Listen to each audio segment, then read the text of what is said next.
टुटुरा किशन के गोड़ है 2 मिनट घर में नहीं मारा भाई। ये पार्वती किशन कहाँ हो? फिर तुहार का काम कर गे? आजे लइका हा शहर ले परीक्षा देवा के आई से घुमा फिरत हो ये अपन संगी जहरिया संग। अरे आज बांस गीत के प्रोग्राम है वो। फिर ओला तो बांस बजाए पर नहीं आए तो चल ना तही हां मैं गाहूं होते झोक बे गोठियामा नहीं दस रे फलरी अधरे फाका था ले काय गोठियावे तो गोठिया डर कोतवाल घर दूध दुहे पर चल देतिस कहत रहे वो। ए हाय खोची खोची दूध दहीला बेच के हमार लइका ला पढ़ाए हैं ते नो यो कसली धरे बन नो है वो। तो का करी के थो मोर किशन साहेब सौदार बनही 10 जन नौकर ओकर आगू पाछू में झूलही। अरे अभी जाही नहीं तेन ल पता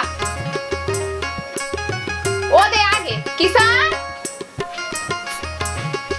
काय नहीं तोर दादा हा कोतवाल घर दूध दुहन जावर कहा राधा से मिले के बढ़िया मौका है, फिर थोड़ा बहुत नखरा तो मारेल पड़ी।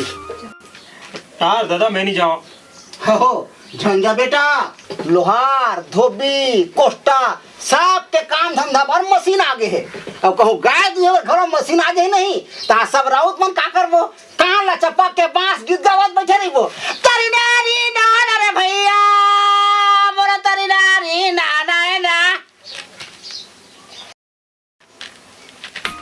दे दाई नोइला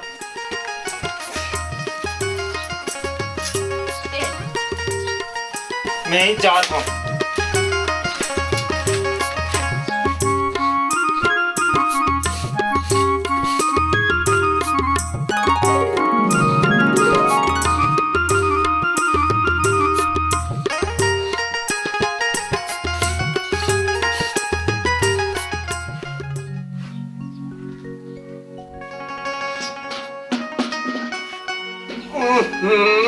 अरे ते कैसे खुसर गए बे बिन खासे का कार है पौवा मार के कहू विद्या मैं पौवा नहीं मारे हूँ। तब कबर आया है श्री दादा भेजे है कबर कौन ला दूहना है ऐसे आ आने ले आने वाले चरा चरा दूध चुप रहा लइका बने पूछा थे पहली भैंस ला दूना है ते गाय ला। अरे परसों लाए करई हां वो तय हवस ना बने गुदा वाले मुठा भर मांस नहीं है और हमारा स्टेशन गोठिया था। अरे कहां कौन ही साले मुठा भर मांस ले का तक बेचारी का तर गए मंगलू ये मंगलू वही दे तोर बहिनी ले मारे बा मोर भैया कुदावत है जाना बेटा कुदान दे ओकर मन से मोला का मतलब है जाना